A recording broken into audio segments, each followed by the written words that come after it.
You can either do many, many things averagely well, or you can do a few things superbly well. And if you do the right few things superbly well, you are far more likely to be acknowledged for what you've done and to make a significant contribution. And so this is the value proposition of essentialism. Is done right, you can increase your contribution overall. Well, what about you? All right, so I want you to snap if these are true for you, okay? When you think about this. So have you ever been overworked and at the same time underutilized? Okay, snap for that.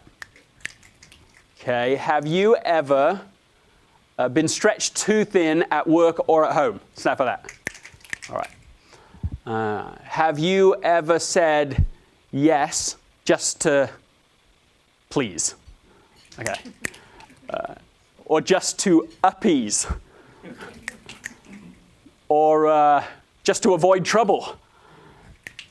Right, so if you snap for any of the above, then the way out is what I would call the way of the essentialist. It's a very different way of thinking about everything else. It's not one more thing to cram into your overstuffed life. It's not just one more little idea, okay, that's good, I should be an essentialist sometimes too. It's a different way of looking at everything, a different lens, a different mindset. And it's radically, totally different than what we see today in society. Because I would argue to you, with you, that we are going through right now a new bubble. So we've had, of course, Silicon Valley bubbles before, and we've had real estate bubbles, and years before that, centuries before, we had the tulip bubble and all of this, right? We know about bubbles. But I think right now we have a bubble of more, where we are irrationally overvaluing the idea of having it all, doing it all, fitting it all in if we possibly can. That this, in fact, is the very way to success. But what I found is the opposite.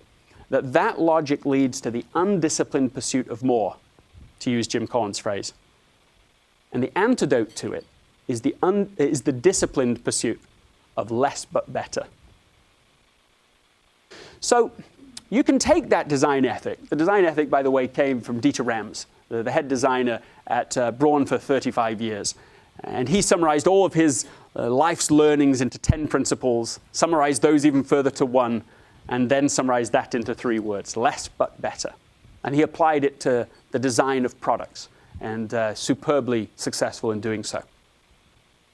But I want to make the case that we can take that same design ethic and use it to great advantage in our careers, in our leadership, and also in our lives writ large. And the importance of that is difficult to overstate, because it is a matter of fact, and I want to put it to you and then ask a kind of a big and crucial question for our conversation today.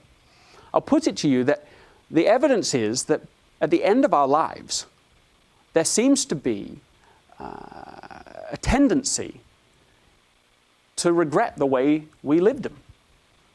Bronnie Ware is the Australian nurse. This is just one example, one data point, but she spoke to a lot of people at the end of their lives, captured them, and wrote a piece called The 5 Regrets of the Dying.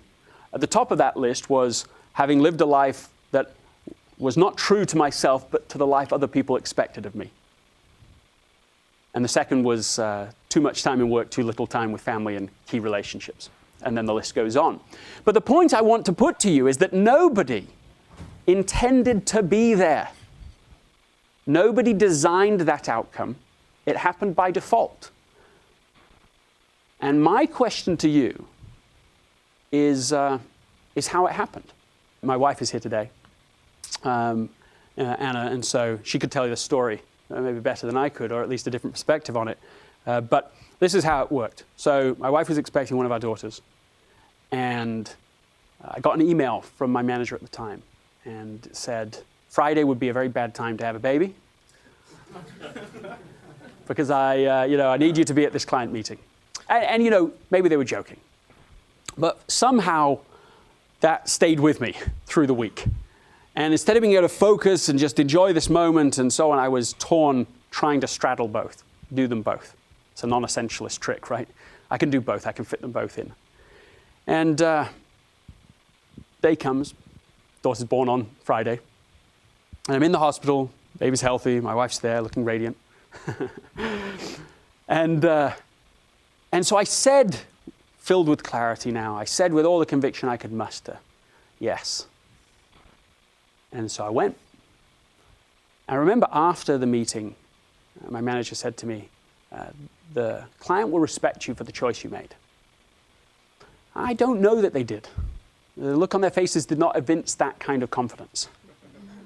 But even if they had, and even if some extraordinary thing had come from it, which nothing did, surely, even in those best-case scenarios, I had made a fool's bargain. It was there, in a sort of quite deep way, that I learned this lesson, right? If you don't prioritize your life, someone else will. This is not a neutral game we're playing.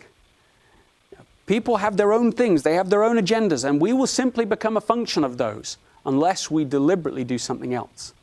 So in the final analysis, we can either choose deliberately to pursue the vital few, or we can, by default, be pulled into the trivial many.